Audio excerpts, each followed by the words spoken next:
അപ്പോൾ നമ്മുടെ ഇന്നത്തെ പരിപാടി എന്ന് വെച്ച് കഴിഞ്ഞാൽ നമ്മൾ സിറ്റി മുഴുവൻ കാണാൻ വന്നിരിക്കുകയാണ്. ഇത് നമ്മുടെ പാരീസിയൻ കൾച്ചർ കൂടുതൽ മനസ്സിലാക്കാനൊക്കെയാണ് നമ്മുടെ ഇന്നത്തെ ഉദ്ദേശം. അപ്പോൾ നമ്മൾ ആദ്യം ഹോട്ടലിൽ നിന്നൊക്കെ ഇറങ്ങി നേരെ ഈഫിൽ ടവറിലോട്ടാണ് പോകുന്നത്. വഴിയൊക്കെ തെറ്റി കുറച്ച് ഇതൊക്കെ ആയിട്ട് നമ്മളിങ്ങനെ കറങ്ങിക്കൊണ്ടിരിക്കുകയാണ് ബസ്സിനകത്ത്. അപ്പോൾ നമ്മളിപ്പോൾ കണ്ട ഈ ഒരു സാധനമാണ് നമ്മൾ ഫസ്റ്റ് കണ്ടത്, ആർട്ടി ഡ്രോം. നമ്മുടെ നെപ്പോളിയൻ ബോണപ്പാർട്ട് കുറേ ഇഷ്ടമുണ്ട് അതിനകത്ത്. ലൈക്ക് പുള്ളിയുടെ റിമൈൻസ് ഒക്കെ അവിടെയാണ് കൊണ്ടുവന്നിട്ട് ബറി ചെയ്തത് അല്ലേ. പക്ഷെ പുള്ളിക്കത് കംപ്ലീറ്റ് ചെയ്ത് കാണാൻ പറ്റിയില്ല. പുള്ളിയാണ് അതിൻ്റെ കാര്യങ്ങളൊക്കെ സ്റ്റാർട്ട് ചെയ്തത്. അങ്ങനത്തെ ആ സാധനമാണ് നമ്മൾ കണ്ടത്, ആർട്ടി ഡ്രോം. പിന്നെ ഇതാണ് വേറെ കുറേ സോൾജേഴ്സിൻ്റെയൊക്കെ റിമൈൻസ് ഒക്കെ ഉണ്ട്. ഇതാണ് നമ്മളിപ്പോൾ കണ്ടുകൊണ്ടിരിക്കുന്നതാണ് പാരീസ് സ്ട്രീറ്റ്സ്. നമ്മൾ നേരെ പോയിക്കൊണ്ടിരിക്കുന്നത് ഇപ്പോൾ ഈഫിൽ ടവറിലാണ്. നമുക്കിന്ന് അവിടെ ബുക്കിംഗ് ഒക്കെ ഉണ്ട്. നമ്മുടെ ഈഫിൽ ടവറിൻ്റെ കാഴ്ചകൾ എന്താണെന്ന് നമുക്ക് കാണാം. എങ്ങനെയുണ്ട് പാരീസ് സ്ട്രീറ്റ്സ് ഒക്കെ? ഒരു ഡിഫറെൻറ്റ് വൈബല്ലേ. നമ്മൾ കുറേ ഹിന്ദി മൂവീസിലും മലയാളം മൂവീസിലും ഒക്കെ കണ്ടിട്ടുണ്ട്. ആ കണ്ട സാധനങ്ങളാണ് ഉള്ളത്. മിനിമോൾ അവിടെ ഇലക്ട്രിക് ചാർജ് ഒക്കെ ചെയ്യുന്നുണ്ട്. സൈക്കിൾസ് ഒക്കെ ഉണ്ട് അവിടെ. കുറേ സിട്രോയിൻ വണ്ടികൾ നമുക്ക് കാണാം. ബെൻസിൻ്റെ വലിയ വാൻസ് കാണാം. പിന്നെ ഫോക്സ് വാഗൻ, ബെൻസ്, പെഷെ, ഇതൊക്കെയാണ് ഇവിടുത്തെ മെയിൻ വണ്ടികൾ. സ്ട്രീറ്റ്സ് ഒക്കെ നല്ല റേഞ്ച് റോവറൊക്കെ കാണാം. റേഞ്ച് റോവറൊക്കെ പക്ഷെ കുറവാണ് അല്ലേ. അതിൽ കുഞ്ഞു വണ്ടികളാണ് സ്ട്രീറ്റിൽ കാണാം. പിന്നെ സ്കൂട്ടേഴ്സൊക്കെ കാണാം. മിനിമോൾ ഉണ്ടായിരുന്നു കുറേ. സിട്രോയിൻ നല്ലോണം ഉണ്ട്. പെഷെ നല്ലോണം ഉണ്ട്. പിന്നെ കിയ ഉണ്ട്.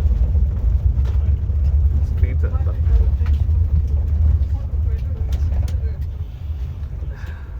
അപ്പോൾ നമുക്കിനി ഈഫിൽ ടവർ വെച്ചാണ്. ഈഫിൽ ടവർ ഉണ്ടോ? ഈഫിൽ ടവർ മഞ്ഞ് പൊതിഞ്ഞ് നിൽക്കുന്നതാണ് നമുക്ക് കാണാൻ പറ്റുന്നത്. ഈഫിൽ ടവറിൻ്റെ സെക്കൻഡ് ഡെക്കിലൂടെ നമ്മൾ ആദ്യം പോകുന്നത്. മഞ്ഞ് ഫോഗിയ.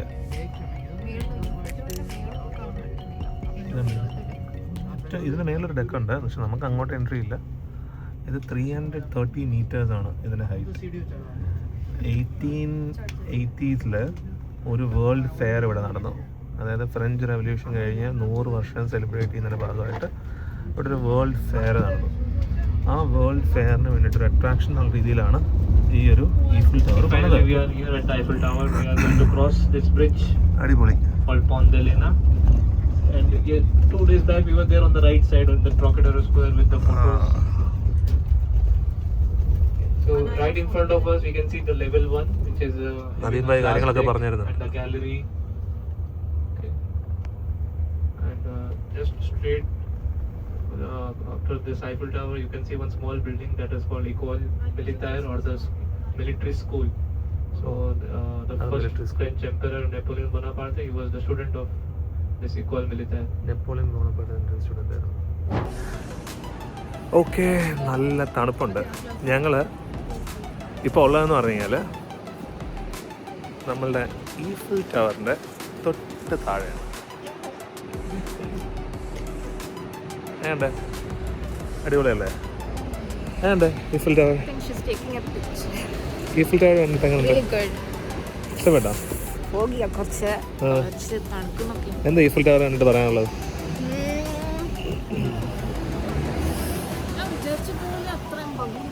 വിചാരിച്ച പോലെ അത്രയും ഭംഗിയില്ലേ?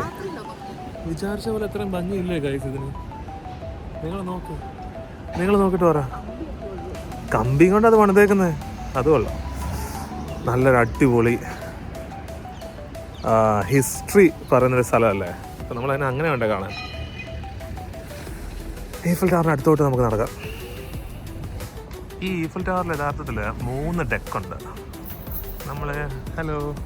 നമ്മൾ ഈ കാണുന്നതാണ് ആദ്യത്തെ ഡെക്ക്. പിന്നെ അതിൻ്റെ മേലുള്ളതാണ് രണ്ടാമത്തെ ഡെക്ക്. പിന്നെ മേലൊരു ഡെക്കുണ്ട്, അങ്ങോട്ട് നമുക്ക് ആക്സസ് ഇല്ല. ഈ രണ്ടാമത്തെ ഡെക്കിലും ആദ്യത്തെ ഡെക്കിലാണ് നമ്മളിപ്പോൾ പോകാൻ പോകുന്നത്. അവിടെ കഫേസ് ഉണ്ട്, ഷോപ്സ് ഉണ്ട്, സോനിയർ ഷോപ്സ് ഉണ്ട്, എല്ലാം ഉണ്ട്. ഗുസ്റ്റാവെ ഈഫിൾ എന്ന് പറയുന്ന ഒരു എൻജിനീയറാണ്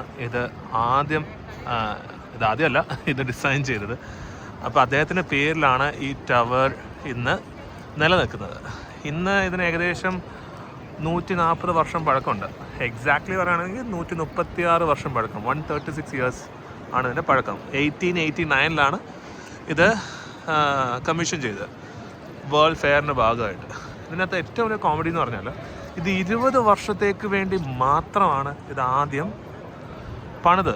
അതിനുശേഷം ഇത് പൊളിച്ചു കളയുന്നതായിരുന്നു അന്ന് പ്രപ്പോസ് ചെയ്തത്. പക്ഷേ 20 വർഷത്തിന് ശേഷം ഇതൊരു യൂസ്ഫുൾ ടെലികോം ടവറായിട്ട് നിലനിൽക്കുമെന്ന് അറിഞ്ഞിട്ട് ഇവരിത് പൊളിക്കാതെ വെച്ചു.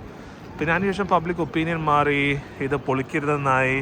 ഇത് പിന്നെ ലോകം കണ്ട one of the best tourist അട്രാക്ഷനായി മാറിയ ചരിത്രമാണ് പിന്നെ ലോകം കണ്ടത്.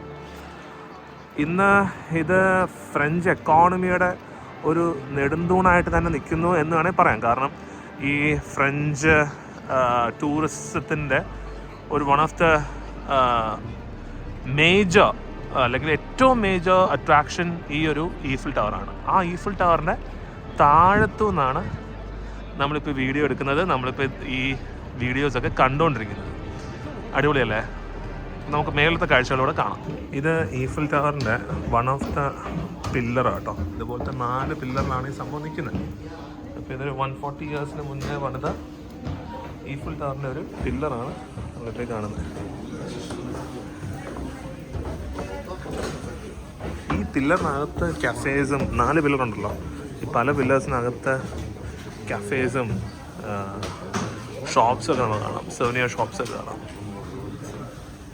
നമ്മളിപ്പോൾ 10:51 നമ്മൾ ടിക്കറ്റ് എടുത്തത്. നമ്മളുടെ എൻട്രി ടൈം എന്ന് പറഞ്ഞു കഴിഞ്ഞാൽ 11:20 കിട്ടിയിരിക്കുന്നത്. ഓൾമോസ്റ്റ് 45 മിനിറ്റ്സ് നമുക്ക് വെയിറ്റ് ചെയ്യണം. നമ്മളിപ്പം ഈഫിൾ ടവറിൻ്റെ സെക്കൻഡ് ഡെക്കിലോട്ടാണ് പോകുന്നത്. അതിനകത്ത് ലിഫ്റ്റാണിത്. ആക്ച്വലി ഒരു ഹ്യൂജ് ലിഫ്റ്റാണ്, കുറേ പേർക്ക് കയറാൻ പറ്റും. So you get a view of the city from here.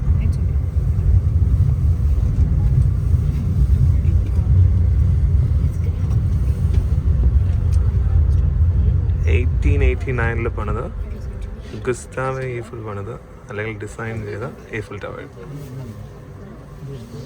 Actually ഇത് ഒരു 20 ഇയേഴ്സ് ടെമ്പററി ടൈമിലേക്കാണ് ഇത് പണിതത്. പക്ഷേ ഇന്ന് 20 ഇയേഴ്സിന് ശേഷം പൊളിച്ചു കളയാനായിരുന്നു പ്ലാൻ. പക്ഷേ ഇന്ന് ഇത് ലോകത്തിൽ ഏറ്റവും കൂടുതൽ വിസിറ്റ് ചെയ്യുന്ന, പെയ്ഡ് ആയിട്ട് വിസിറ്റ് ചെയ്യുന്ന മോണുമെൻ്റായി മാറി. That is what is history. നമ്മൾ സെക്കൻഡ് ഡെക്കിലോട്ടാണ് പോകുന്നത്. ഇത് പോകുമ്പോൾ നല്ലോണം പൊങ്ങി പോകുന്ന പോലത്തെ ഒരു ഫീൽ ഉണ്ട്. ഫ്രാൻസിൻ്റെ എൻജിനീയറിംഗ് മാവൽ ലോകത്തിനെ കാണിക്കാൻ വേണ്ടിയിട്ടാണ് ഈ ഒരു സ്ട്രക്ചർ അവർ ആ വേൾഡ് ഫെയറിൻ്റെ സമയത്ത് പണിതത്. 20 ഇയേഴ്സ് ആയിരുന്നു അവരത് ഗുസ്റ്റാവോ ഈഫിൾ അന്ന് സജസ്റ്റ് ചെയ്തത്, മുമ്പേ ഞാൻ പറഞ്ഞ പോലെ. പിന്നെ അവരത് മെയിൻറ്റെയിൻ ചെയ്തു, ടെലികോം ടവറായിട്ട് മെയിൻറ്റെയിൻ ചെയ്തു. ഇന്ന് ഇതിൻ്റെ ഒരു ഹിസ്റ്ററി എന്ന് പറഞ്ഞാൽ അന്നത് 20 ഇയേഴ്സിലേക്ക് കാണിക്കാൻ ഒരു റീസൺ ഉണ്ട്. കാരണം അന്ന് ഈ ഒരു സ്ട്രക്ചറിൻ്റെ ഡിസൈനും ഈ ഒരു പ്രപ്പോസ്ഡ് ഐഡിയ ഒന്നും ആർക്കും ഇഷ്ടപ്പെട്ടില്ല.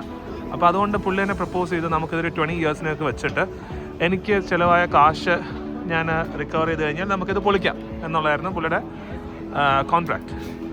ആ ഒരു സ്ട്രക്ചറാണ് നമ്മളിപ്പോൾ ഈ കാണുന്ന ഈ ഒരു സ്ട്രക്ചർ. 140 വർഷങ്ങൾക്ക് മുന്നേ പണിത ഈ ഒരു സ്ട്രക്ചർ. ഇതിൻ്റെ ഏറ്റവും വലിയൊരു ഐറണി എന്ന് വെച്ചാൽ ഇന്ന് ലോകത്തിൽ ഏറ്റവും കൂടുതൽ പെയ്ഡായിട്ട് ആൾക്കാർ വിസിറ്റ് ചെയ്യുന്ന മോണ്യുമെൻറ്റ് അല്ലെങ്കിൽ ഒരു ഹിസ്റ്റോറിക്കൽ ബിൽഡിംഗ് അല്ലെങ്കിൽ ഒരു ടൂറിസ്റ്റ് അട്രാക്ഷനായിട്ട് ഇത് മാറി. അപ്പോൾ ഇത് നമ്മൾ പഠിപ്പിച്ചിരുന്ന ഒരു കാര്യമുണ്ട്. ആൾക്കാരൊക്കെ നമ്മുടെ ഐഡിയാസും അല്ലെങ്കിൽ നമ്മളുടെ പ്രപ്പോസൽസും ഒക്കെ റിജക്റ്റ് ചെയ്യും. പക്ഷേ നിങ്ങളുടെ പ്രൊജക്റ്റിന് അല്ലെങ്കിൽ നിങ്ങൾ കാണിക്കുന്ന സാധനത്തിന് ഒരു ലോങ് ടേം വിഷൻ ഉണ്ടെങ്കിൽ അത് നിലനിൽക്കും എന്നുള്ളതാണ് നമ്മൾ ഈ ഒരു ഈഫിൾ ടവർ പഠിപ്പിച്ചു തരുന്നത്. നമുക്ക് ഈ ഈഫിൾ ടവറിൻ്റെ മേളിൽ നിന്ന് കാണുന്ന ഈ ഒരു വ്യൂവിൽ ഈ ഒരു ഫ്രഞ്ച് സിറ്റി മുഴുവനെ നമുക്ക് ഒരു 360 ഡിഗ്രിയിൽ കാണാൻ പറ്റും. ഫ്രഞ്ച് സിറ്റി കണ്ടോ? ഇതാണ് പാരീസ് സിറ്റി. ആൻഡ് ഇതാണ് നമ്മൾ മുമ്പേ ആ ബസ്സിൽ നിന്ന് കണ്ട ആ ഒരു ഫ്രഞ്ച് മിലിറ്ററി സ്കൂൾ. നമ്മൾ മുൻപേ കണ്ട ആ ഒരു ഫ്രഞ്ച് മിലിറ്ററി സ്കൂളും ആ ഒരു ഫ്രാൻസിൻ്റെ ഫ്ലാഗും അല്ലേ നമുക്ക് ഇവിടുന്ന് കാണാം. അതുകൊണ്ട് അടിപൊളിയല്ലേ? ഇതാണ് ഈഫിൽ ടവറിന് മേളിൽ നിന്നുള്ള വ്യൂ ആണിത്. ഇതിങ്ങനെ ഇവിടെ നിന്ന് കാണാൻ അടിപൊളിയാട്ടോ. നമ്മൾ ആ ഒരു ഈഫിൽ ടവറിൻ്റെ സെക്കൻഡ് ഡെക്കിലാണുള്ളത്. ഇന്ന് ഇതിൻ്റെ ഹൈറ്റ് എന്ന് പറയുന്നത് 330 മീറ്റേഴ്സാണ്. ഇത് 1889 പണിയുമ്പോൾ 300 മീറ്റേഴ്സ് ആയിരുന്നു ഇതിൻ്റെ ഹൈറ്റ്. ഇന്ന് ഇതിൻ്റെ ഹൈറ്റ് എന്ന് പറയുന്നത് 330 മീറ്റേഴ്സാണ്. കുറച്ച് ടെലികമ്മ്യൂണിക്കേഷൻ ടവറൊക്കെ ഇതിന് മേളിൽ വെച്ചുകൊണ്ടാണ് അത്ര ഹൈറ്റ് കൂടിയത്. ഇത് അന്ന് 1889 പണിയുന്ന സമയത്ത് ലോകത്തിലെ ഏറ്റവും വലിയ സ്ട്രക്ചറായിരുന്നു. 41 ഇയേഴ്സ് ആ ഒരു റെക്കോർഡ് ഈഫിൽ ടവർ മെയിൻറ്റെയിൻ ചെയ്തു. So that's what the engineering marvel this particular tower has to say. ഇപ്പം നമ്മളുള്ളത് ഈഫിൽ ടവറിൻ്റെ ഫസ്റ്റ് ഫ്ലോറിലാണ്. ഇവിടെ നമുക്കൊരു ഗ്ലാസ് ബ്രിഡ്ജൊക്കെ ഉണ്ട്. ഇപ്പം നമ്മൾ നിൽക്കുന്നത് ഗ്ലാസ് ബ്രിഡ്ജിൻ്റെ മേളിലാണ്. എന്താ ഗ്ലാസിൻ്റെ താഴെയാണ് നമ്മൾ നിൽക്കുന്നത്. അവിടെ ഒരു ഗ്ലാസ് ഡോമുണ്ട്. അവിടെ സാന്റാക്ലോസ് ഉണ്ട്. നമുക്ക് പോയി സാന്റാക്ലോസിനെ മീറ്റ് ചെയ്തിട്ട് വരാം. ഇതാണ് ഈഫിൽ ടവറിൻ്റെ ഫസ്റ്റ് ഡെക്ക്. ഈഫിൽ ടവറിൻ്റെ മേളിൽ ഇന്നൊരു സാന്റയൊക്കെ ഉണ്ട്. കാരണം ക്രിസ്മസ് ആണല്ലോ. The tales of the ഈഫിൽ tower എന്ന് പറഞ്ഞിട്ട് അവിടെ ഒരു സാന്ത ചേട്ടൻ ഇവിടെ ഉണ്ട്. ഫോട്ടോ ഒക്കെ എടുക്കാനുള്ള ഓപ്ഷൻ ഉണ്ട്.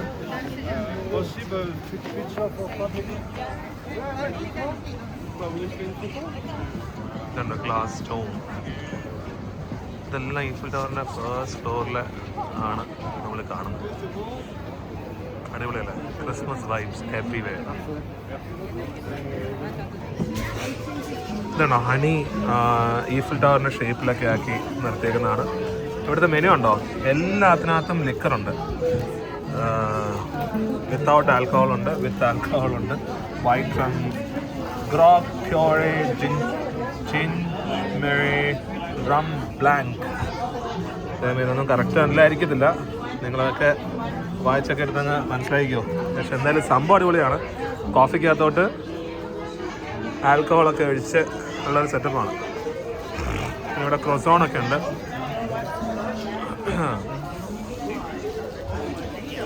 നമുക്കിവിടെ നിന്ന് എന്തെങ്കിലുമൊക്കെ മേടിക്കാം. ഇതിൻ്റെ ഓരോ പില്ലേഴ്സും കണ്ടോ? ഈ പില്ലേഴ്സ് എന്ന് പറയുന്നത് നല്ല വലുതാണ്. ഇതിനടിയിൽ ഷോപ്സൊക്കെ ഉണ്ട്. ആൻഡ് ഇത് 140 ഇയേഴ്സായി ഇപ്പോൾ. വെൽ മെയിൻറ്റൈൻഡ് ആണ്. 20 ഇയേഴ്സിനേക്ക് പണിത Eiffel tower. Oh you beauty. ഭയങ്കര ഫീലാട്ടോ. നമ്മൾ പിക്ചറിലൊക്കെ കണ്ട നമ്മളൊരു ഡ്രീം പ്ലേസിൽ ഇങ്ങനെ വന്ന് നിൽക്കുക എന്ന് പറയുമ്പോൾ സൂപ്പർ. ഈ ഈഫിൽ ടവറിൻ്റെ മൊത്തം സ്ട്രക്ചറിൽ 25,000 മുകളിൽ ബൾബ് അവർ ഫിക്സ് ചെയ്തിട്ടുണ്ട്. അതാണ് രാത്രിയിൽ അതിങ്ങനെ കത്തുന്നത്. ഇതുണ്ട് ഈ ഓരോ മുട്ട് പോലെ നിൽക്കുന്നതും ബൾബാണ്. ഈ ബൾബ് 25,000 അടുപ്പിച്ചിട്ടുണ്ടെന്നാണ് ഗൂഗിളിൽ പറയുന്നത്. ഈ ബൾബ് ആണ് ഈഫിൽ ടവറിൻ്റെ രാത്രിയിൽ ഭംഗി കൊടുക്കുന്നത്. അടിപൊളിയല്ലേ? നമ്മൾ ഈ കാണുന്നതാണ് മ്യൂസിയം ഓൾസെ. ഇത് പണ്ടൊരു റെയിൽവേ സ്റ്റേഷനായിരുന്നു. ഇപ്പം അതൊരു മ്യൂസിയമായിട്ട് കൺവേർട്ട് ചെയ്തിട്ടാണ്. നല്ലൊരു ക്ലോക്കൊക്കെ നമുക്ക് ബിൽഡിങ്ങിന് മേലെ കാണാം. രണ്ടും കാണാം. ഇതാണ് മ്യൂസിയം ഓൾസെ. ഫ്രാൻസിലെ one of the major shopping സ്ട്രീറ്റാണ് നമ്മൾ ഈ കാണുന്നത്. ഫ്രഞ്ച് ടൈപ്പ് ബിൽഡിങ്സും എല്ലാം കാണുന്നുണ്ടോ? എന്താ സ്ഥലത്തിൻ്റെ പേര്? ഷാംസലീസ അല്ല, പക്ഷേ ഇതൊരു മേജർ ഷോപ്പിംഗ് ഏരിയ ആണ്. യുണൈറ്റഡ് കളേഴ്സ് ഓഫ് ബ്രിട്ടനൊക്കെ കണ്ടോ? ക്രിസ്മസ് ലൈറ്റ്സ് ഒക്കെ ഉണ്ടോ? ഏത് ഇന്റർകോണ്ടിനെന്റൽ ഹോട്ടലൊക്കെ നമ്മളെ കാണുന്നത്. കുറച്ച് നല്ല ക്ലാസി അല്ലേ? ലക്കാസ്റ്റിൻ്റെ ഷോറൂം കണ്ടോ? ഷോപ്പിംഗ് സ്ട്രീറ്റ് ആണ്. പാരീസ് എന്ന് പറഞ്ഞാൽ സിറ്റി ഓഫ് ഫാഷൻ ആണല്ലോ. ഞങ്ങളങ്ങനെ ഇതിനകത്ത് ഒരു ഫ്രഗോനാഡ് എന്ന് പറയുന്ന ഈ ഒരു ഫ്രാഗ്രൻസ് അല്ലെങ്കിൽ പെർഫ്യൂം ഷോപ്പിൽ ഞങ്ങൾക്കൊരു പെർഫ്യൂം ടൂറൊക്കെ ഉണ്ടായിരുന്നു. വലിയ എക്സൈറ്റിംഗ് ഒന്നും ആയിരുന്നില്ല, അതുകൊണ്ട് ഞാൻ അതിൻ്റെ പ്രത്യേകിച്ചൊന്നും കവറേജ് ഒന്നും ചെയ്യാൻ ഞാൻ. പക്ഷേ കൊള്ളാം. ഫ്രഗോനാഡ് എന്ന് പറഞ്ഞിട്ട് അവരൊരു ഫാക്ടറി വിസിറ്റ് ഒക്കെ കാണിച്ചിട്ട് നമുക്ക് പെർഫ്യൂംസ് കാണിച്ചു. പക്ഷേ എല്ലാ പെർഫ്യൂംസും നമ്മൾ ദുബായിൽ നിന്നൊക്കെ വരുന്നതുകൊണ്ട് നമുക്ക് അവിടെ ഇഷ്ടംപോലെ ഓപ്ഷൻസ് ഉണ്ടല്ലോ. പക്ഷേ ഇത് ഇവിടെ മുഴുവനും ഈ ഷോപ്പിംഗ് സ്ട്രീറ്റാണ്. ഷോപ്പിംഗ് ഇഷ്ടപ്പെടുന്ന ആൾക്കാരാണെന്നുണ്ടെങ്കിൽ കം ടു പാരീസ്. പാരീസിലെ മെക്ഡൊണാൾഡ്സ് എന്താ ക്രിസ്മസ് ലൈറ്റ്സിൽ കുളിപ്പിച്ച് നിർത്തിയേക്കുക. പാരീസ് സിറ്റിയിലെ മെക്ഡൊണാൾഡ്സ്. ഇവിടുത്തെ ചായക്കട.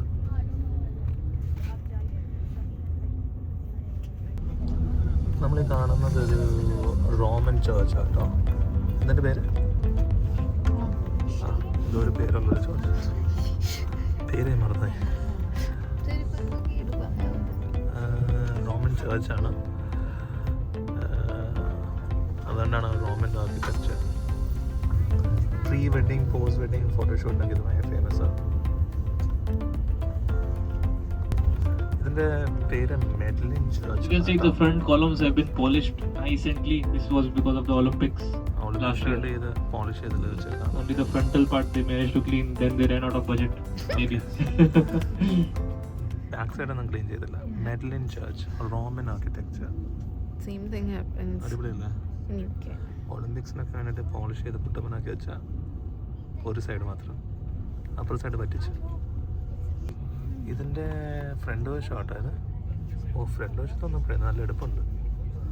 ബാക്ക് വശം കണ്ടതുകൊണ്ടാണ് നമുക്ക് ഭയങ്കര ഭംഗിയാണ്. പോളിഷ് ചെയ്ത് അടിപൊളിയാക്കി വെച്ചിട്ട്. കഴിഞ്ഞ വർഷം ഇവിടെ ഒളിമ്പിക്സ് ആയിരുന്നല്ലോ, നല്ല രസമുണ്ടല്ലേ. ഇവിടെ പോസ്റ്റ് വെഡിങ്ങും പ്രീ വെഡിങ്ങും ഒക്കെ എടുക്കാം. Roman architecture church. ഇതാണ് concord square.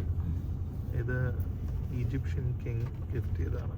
That is the gift from Egypt, right? Egypt, yes. This one? Yeah.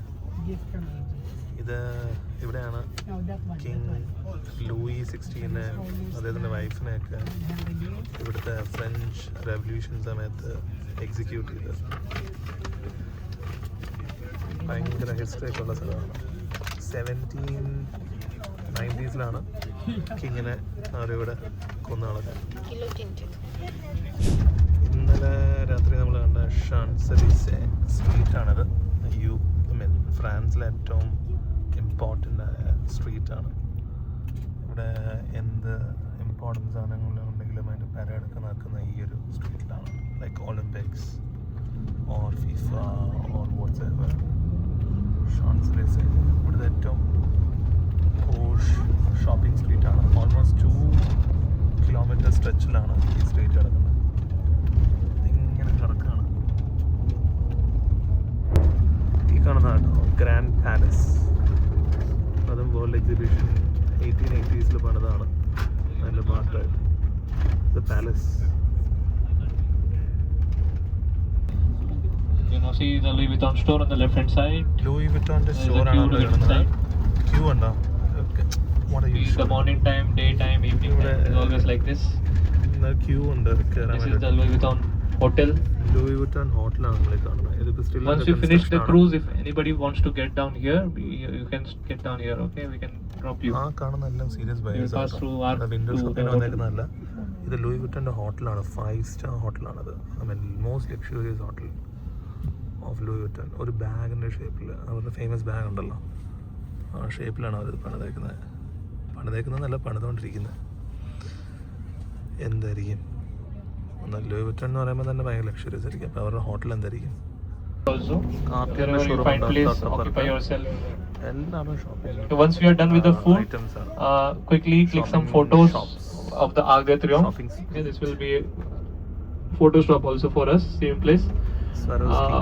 Post photo stop, we will be moving to Sacré-Cœur. Okay, but for the photo, don't go inside the Arc de Triomphe. Okay, നമ്മളങ്ങനെ വണ്ടിയിൽ നിന്ന് ഇറങ്ങി നദീമിൻ്റെ കുറേ explanations. അതെന്ന് പറഞ്ഞാൽ നമ്മുടെ tour guide, അദ്ദേഹത്തിൻ്റെ explanations കാരണം എനിക്ക് നല്ലോണം ഒന്നും പറയാൻ പറ്റില്ല. ആ ഷാൻസലീസ് നല്ല രസമുണ്ടായിരുന്നു.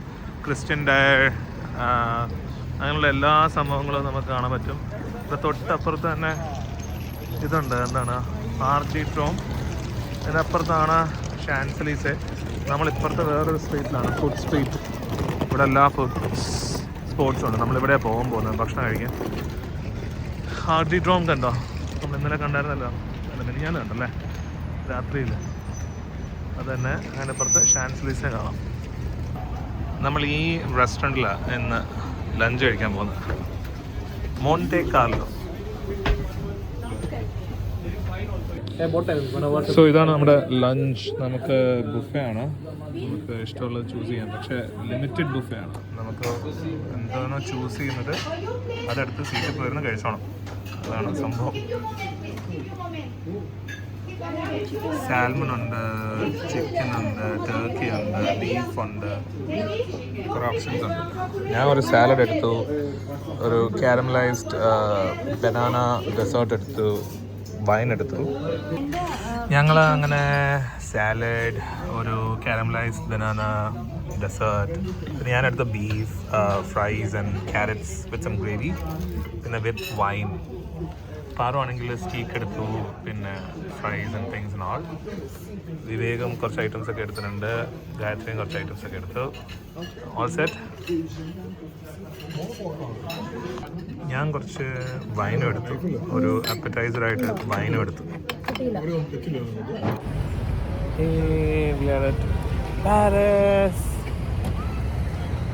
എന്താണ് എൻ്റെ പേര്? ആർക്കിട്രോം. ഞങ്ങൾ ഭക്ഷണമൊക്കെ കഴിച്ചു. അങ്ങനെ വന്ന് ഒരു സെൽഫി വീഡിയോ ഒക്കെ എടുക്കാമെന്ന് വിചാരിച്ചു. പാരീസ്. ഇനി നമ്മുടെ അടുത്ത പരിപാടി എന്ന് വെച്ചാൽ നമ്മളൊരു ചർച്ചിൽ പോവാണ്. ആ ചർച്ചിലോട്ടുള്ള വഴിയാണ് നമ്മൾ കാണുന്നത്. ഇവിടെ നേരെ മൗണ്ടൻ ഉണ്ട്.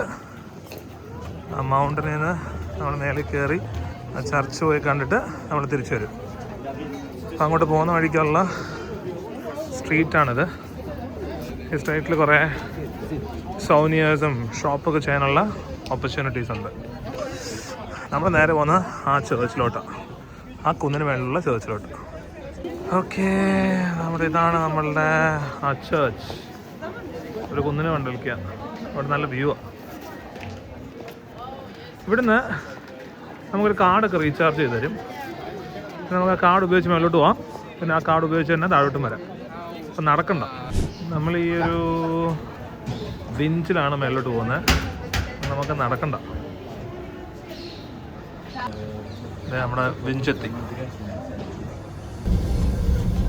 നമ്മളുടെ ഫ്യൂണിക്കുല വിട്ടു, അല്ലെങ്കിൽ ബെഞ്ച്, അല്ലെങ്കിൽ ട്രാം വിട്ടു. നല്ല പൊക്കത്തിലാട്ടോ. നടന്നു കയറാൻ പാടൊന്നുമില്ല, ഇഷ്ടംപോലെ നമുക്ക് നമുക്ക് നടക്കേണ്ടി വന്നില്ല. സോ നമ്മൾ അങ്ങനെ സാക്രിക്കോറിലെത്തി. ഇതാണ് സാക്രിക്കോ ചർച്ച്, അല്ലെങ്കിൽ സീക്രട്ട് ഹാർട്ട് ഓഫ് ജീസസ് എന്നാണ് ഇതിൻ്റെ പേര്. ഇത് നിൽക്കുന്നത് ഒരു മൗണ്ടിൻ്റെ മേളിലാണ്, ഞാൻ മുമ്പേ പറഞ്ഞതിൻ്റെ തൊട്ട്. ഇത് ഫ്രാൻസിലെ അല്ലെങ്കിൽ പാരീസിലെ ഏറ്റവും ഹയസ്റ്റ് പോയിന്റിലാണ് ഇത് നിൽക്കുന്നത്, ഈ ചേർച്ച് നിൽക്കുന്നത്. ഈ ചേർച്ചിന് വലിയൊരു ഹിസ്റ്ററി പറയാനുണ്ട്. 1870 ഇതിൻ്റെ കൺസ്ട്രക്ഷൻ സ്റ്റാർട്ട് ചെയ്യുന്നത്. ഓൾമോസ്റ്റ് 40 years എടുത്തിട്ടാണ് ഈ ചേർച്ചിൻ്റെ കൺസ്ട്രക്ഷൻ തീർക്കുന്നത്. ഇത് ഭയങ്കര കോൺട്രവേഴ്സിയിലൊക്കെ പോയിട്ടുള്ളൊരു ചേർച്ചാണ്. കാരണം ഈ കുറേ പ്രശ്നങ്ങളും വിഷയങ്ങളൊക്കെ ഉണ്ടായി. ഫ്രാൻസ് ഭയങ്കര ഒരു പോവർട്ടിയിലൂടെയും പ്രശ്നങ്ങളിലൂടെ ഒക്കെ പോയിക്കൊണ്ടിരുന്ന സമയത്ത് ഈ കമ്മ്യൂണിറ്റിക്ക് ഒരു സ്പിരിച്വൽ ഹീലിംഗ് വേണമെന്നുള്ളൊരു ഉദ്ദേശത്തിലാണ് ഈ ഒരു ചേർച്ച് സ്റ്റാർട്ട് ചെയ്തത്. പക്ഷേ ചേർച്ച് ഒരു റിലീജിയസ് പ്ലേസ് ആയിട്ടും അതേപോലെ തന്നെ വലിയൊരു പൊളിറ്റിക്കൽ പ്ലേസ് ആയിട്ടും മാറി. അതുകൊണ്ട് തന്നെ ഇതിന് കുറേ ഹിസ്റ്ററി പറയാനുണ്ട്. നമുക്ക് അതിൻ്റെ ആ ഒരു റോമൻ ആർക്കിടെക്ചർ ഇവിടുന്ന് ശരിക്കും വിസിബിളായിട്ട് കാണാം. ഈ നമ്മുടെ സീക്രട്ട് ഹാർട്ട് ഓഫ് ജീസസ് ചേർച്ചിൽ വന്നല്ലോ, അവിടെ ഇഷ്ടംപോലെ ഈ സൗനിയർ ഷോപ്സ് ഉണ്ട് കേട്ടോ. മിക്കവാറും നടത്തുന്ന എല്ലാം തമിഴ് ചേട്ടന്മാരാണ്. കുറേ ഐറ്റംസ് ഉണ്ട്. അപ്പോൾ ഞങ്ങളിവിടെ നമ്മുടെ അച്ഛനും അമ്മയ്ക്കും പിന്നെ നമ്മുടെ ബ്രദേഴ്സിനൊക്കെ എന്തെങ്കിലുമൊക്കെ സാധനങ്ങളൊക്കെ മേടിക്കാൻ വേണ്ടിയിട്ട് കയറിയേക്കാം. നല്ല സ്ഥലമാണ്. കുറേ സോനിയാസ് ഉണ്ട്. ഇത് കണ്ടോ, ഇതെല്ലാം നമ്മുടെ ഫ്രിഡ്ജിൽ വയ്ക്കുന്ന മാഗ്നറ്റ്സ് അല്ലേ, ഫ്രിഡ്ജിലല്ല നമ്മുടെ മാഗ്നറ്റ്സ് ആണ്. അത് ഫ്രിഡ്ജിലാണ് എല്ലാവരും കൂടുതൽ വയ്ക്കാറ്. പക്ഷെ ഞാൻ ഇതെൻ്റെ 21ാമത്തെ രാജ്യമാണ്. ഞാൻ ഇത്രയും രാജ്യങ്ങൾ പോയിട്ടുള്ളതിനകത്ത് ഏറ്റവും ചീപ്പായിട്ട് സോനിയേഴ്സ് കിട്ടുന്ന ഒരു സ്ഥലം എന്ന് പറഞ്ഞാൽ, അല്ലെങ്കിൽ ഇത്രയും വെറൈറ്റി ഓഫ് സോനിയേഴ്സ് കിട്ടുന്നത് ഏറ്റവും അഫോർഡബിളായിട്ട് നമുക്ക് മേടിക്കാൻ പറ്റുന്നതായിട്ടുള്ളൊരു സ്ഥലം എന്ന് പറഞ്ഞാൽ ഞാൻ ഫ്രാൻസ് ആട്ടോ. എനിക്ക് ഇത്രയും തോന്നിയിട്ടുള്ളൂ. കാരണം ഓരോന്നിനാണെങ്കിൽ 5 പീസിന് 10 യൂറോ എന്ന് പറഞ്ഞു കഴിഞ്ഞാൽ ഏതാണ്ട് 40 ദിർഹം അത്രയൊക്കെ ഉള്ളൂ. അടിപൊളി കുറേ ഓപ്ഷൻസ് ഉണ്ട്. ഇഷ്ടം പോലെ എന്താ നിങ്ങൾക്ക് വേണ്ടത് ഗിഫ്റ്റ് ചെയ്യാൻ ഇഷ്ടം പോലെ ഓപ്ഷൻസ് ഉണ്ട്. നിങ്ങൾക്ക് ബാഗിനകത്ത് കൊണ്ടുപോകാൻ സ്ഥലം മാത്രം ഉണ്ടായാൽ മതി. ഈ സാധനം കണ്ടോ, ഇതാണ് മാക്രോൺസ്. ഇപ്പോൾ എല്ലായിടും ഭയങ്കര പോപ്പുലറാണ്, നമുക്ക് എല്ലായിടവും കിട്ടും. ഇത് ഫ്രാൻസിൽ അല്ലെങ്കിൽ പാരീസ് സിറ്റിയിൽ ആണ് മോഡേൺ ഡേ മാക്രോൺസ് ഒറിജിനേറ്റ് ചെയ്ത്. ഇതിന് കുറേ ഹിസ്റ്ററി അറിയാനുണ്ട്. ഇതിൻ്റെ ഫസ്റ്റ് വേർഷൻ എന്ന് പറഞ്ഞാൽ ഇതുപോലൊരു സാൻഡ്വിച്ച്ഡ് വേർഷൻ ആയിരുന്നില്ല, സിംഗിൾ ബിസ്ക്കറ്റ് വേർഷൻ ആയിരുന്നു. പിന്നെ ഇപ്പോഴത്തെ കാണുന്ന വേർഷൻ എന്ന് പറഞ്ഞു കഴിഞ്ഞാൽ ഫ്രഞ്ച് ബേക്കേഴ്സ് അതിനെ ഇമ്പ്രൂവ് ചെയ്ത് കൊണ്ടുവന്നതാണ്. ഫ്രഞ്ച് പേസ്ട്രീസിൽ വൺ ഓഫ് ദ മേജർ സാധനമാണ് നമ്മൾ ഈ കാണുന്ന മാക്രോൺസ്. കുറേ കളേഴ്സിലുണ്ട്, ഡിഫറെൻറ്റ് കളേഴ്സിലുണ്ട്. എൻ്റെ one of the favourite pastry ആണ് മാക്രോൺസ് എന്ന് പറയുന്നത്. So this is the history behind macarons. പിന്നെ അതേപോലെ വേറെ കുറേ different types of desserts and pastries and bakery items ഒക്കെ ഉണ്ട് ഇവിടെ. French pastries are very famous. നമ്മളിപ്പോൾ ഈ സാക്രിക്കോറിൽ നിന്ന് നോക്കുമ്പോൾ പാരീസ് സിറ്റി മുഴുവനും നമുക്ക് കാണാം. കാരണം പാരീസ് സിറ്റിയിലെ ഏറ്റവും ഹയസ്റ്റ് പോയിന്റ് ആണ് ഇതെന്ന് ഞാൻ പറഞ്ഞല്ലോ. അപ്പോൾ അവിടെ നിന്നുള്ള വ്യൂ ആണ് നമ്മൾ കാണുന്നത്. അടിപൊളിയല്ലേ?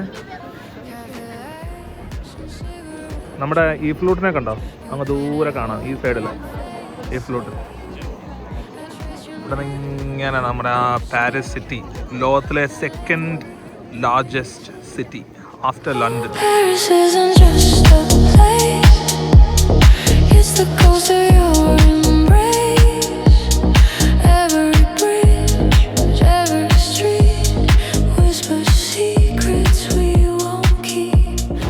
ഓക്കെ, അങ്ങനെ ഞങ്ങളൊരു ലോക്കൊക്കെ മേടിച്ചു.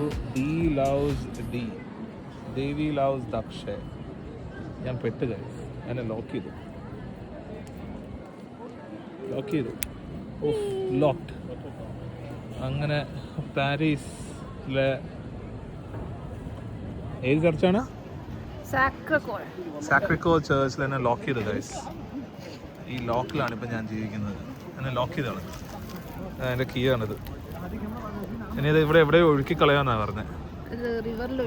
റിവറിൽ ഒഴുക്കി കളയും. എന്നെ ലോക്ക് ചെയ്തോ? തളച്ചു തന്നെ. ഓക്കെ, സോ ഇതാണ് നമ്മുടെ ലോക്ക്. നമ്മുടെ ലോക്ക് ഇതാണ് നമ്മുടെ ലോക്ക്. നമുക്ക് പോയാലോ? നമ്മുടെ ഈ ഫ്രഞ്ച് സ്ട്രീറ്റിലെ ഉള്ള പബ്ലിക് ടോയ്ലറ്റാണ് ഇത്. പക്ഷെ വളരെ compact and clean and secure ആണ്. നമ്മുടെ നാട്ടിലൊക്കെ ഇത് കൊണ്ടുവന്ന് കഴിഞ്ഞാൽ എന്ത് വൃത്തിയാവും, എന്തോരം സൗകര്യം ആൾക്കാർക്ക്. വളരെ ബിസി സ്ട്രീറ്റ്സിലൊക്കെ അവർക്ക് ഇതേപോലത്തെ ടോയ്ലറ്റ്സ് പ്ലേസ് ചെയ്യാവുന്നതേ ഉള്ളൂ. അല്ല, യൂറിനേറ്റൊക്കെ ചെയ്യാൻ വേണ്ടിയിട്ട് ആൾക്കാർക്ക് വളരെ കൺവീനിയൻ്റ് ആണ്. പാരീസിലെ ട്രാഫിക് ഭയങ്കര ക്രേസി ആട്ടോ. ഒരു രീതിയിൽ ഓർഗനൈസ്ഡ് ഒന്നല്ല. ഇഷ്ടമുള്ള ഏരിയ കൂടെ ആൾക്കാർ ഇഷ്ടമുള്ള രീതിയിലൊക്കെ അങ്ങ് എടുത്തുകൊണ്ടൊക്കെ പോകും.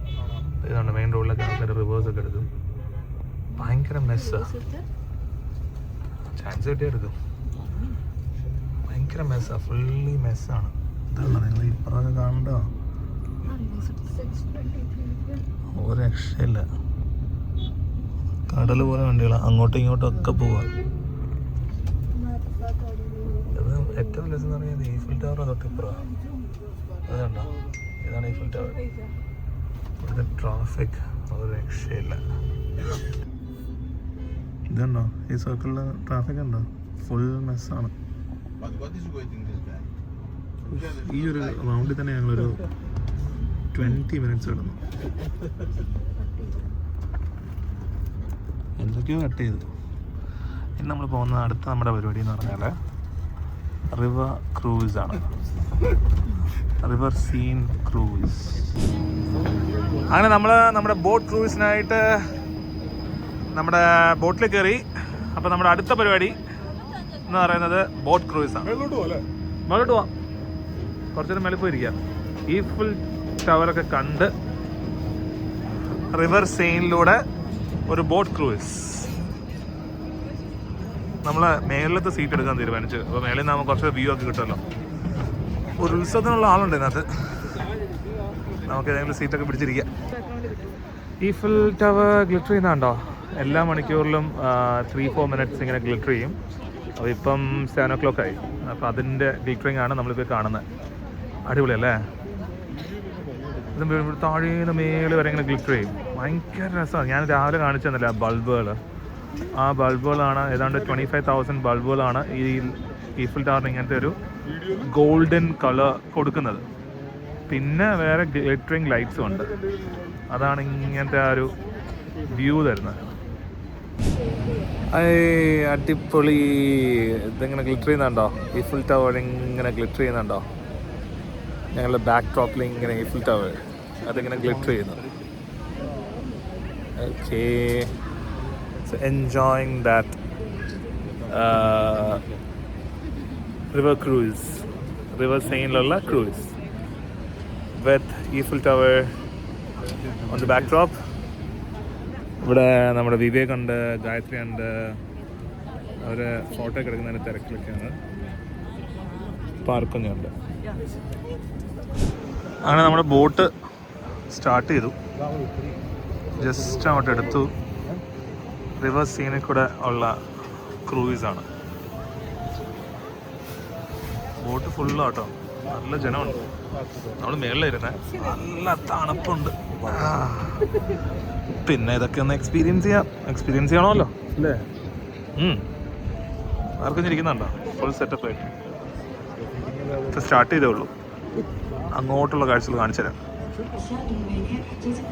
നമ്മളങ്ങനെ ഒരു ബ്രിഡ്ജിനടി കൂടെ പാസ് ചെയ്യാം. അവിടെ വലിയൊരു എംബ്ലം ഒക്കെ സെറ്റ് ചെയ്തിട്ടുണ്ട്. റിവർ സീനിൻ്റെ അടിയിലെ ഒരു ബ്രിഡ്ജിനടി കൂടെയുള്ള വോയേജ്.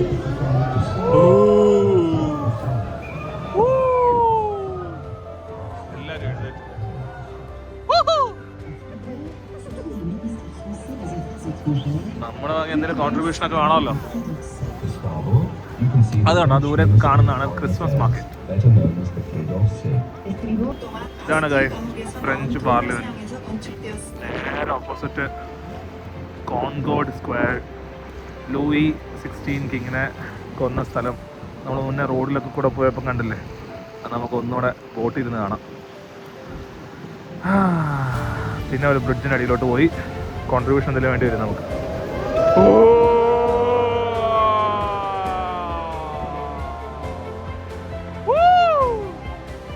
ഇത് നമ്മൾ മുമ്പ് കണ്ട ഒരു മ്യൂസിയം ആണ്. ഇത് പണ്ടത്തെ ഒരു റെയിൽവേ സ്റ്റേഷനായിരുന്നു. ഇപ്പം അത് കൺവേർട്ട് ചെയ്ത് മ്യൂസിയം ആക്കിയത്. അവിടെ ബോട്ട് കണ്ടോ? ബോട്ടിൽ നല്ല ആൾക്കാരുണ്ട്. നല്ല ജനമുണ്ട്. നമ്മൾ മുന്നേ കണ്ട ബിൽഡിംഗ് ഇല്ലേ? അതാണ് ലൂവെ മ്യൂസിയം. ലോകത്തിലെ തന്നെ ഏറ്റവും ലാർജസ്റ്റ് മ്യൂസിയം ഐറ്റംസ് ഉള്ള മ്യൂസിയമാണിത്. ഏകദേശം 9 വർഷം എടുക്കും ഇത് കണ്ടു തീർക്കാനെന്ന് പറയുന്നത്. ഓരോ ഐറ്റം കണ്ടു തീർക്കണം എന്നുണ്ടെങ്കിൽ അത്രയ്ക്ക് വലുതാ. നമുക്ക് നമ്മുടെ അബുദാബിയിലുണ്ടല്ലോ ലോകരുടെ വേറൊരു വേർഷൻ.